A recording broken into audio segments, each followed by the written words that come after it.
Welcome to školasrpskog.com. Glagol to be u kontekstu. Glagol biti u kontekstu. Ja sam Marina. Nisam ljuta. Ja sam vesela.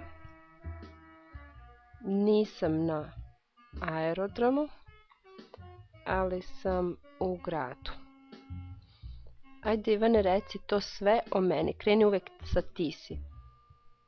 Ti si Marina, ti nisi ljuta, ti si vesela, ti nisi na aerodromu, ti si u gradu. Odlično. Da li možeš tako isto da kažeš o sebi? Da. Ja sam Ivan i ja nisam ljut. Ja sam vesel, ja nisam na aerodromu, ja sam u gradu. Odlično.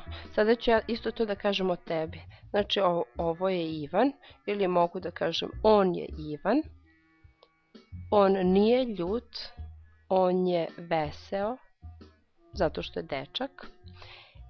On nije na aerodromu, on je u gradu. Da li ti možeš da kažeš, Ivana, o meni, tako da kažeš ona je Marina? Da. Ajde, probaj. Ona je Marina, ona nije ljuta, ona je vesela, ona nije na aerodromu, ona je u gradu. Odlično, hvala ti. Ni na čemu.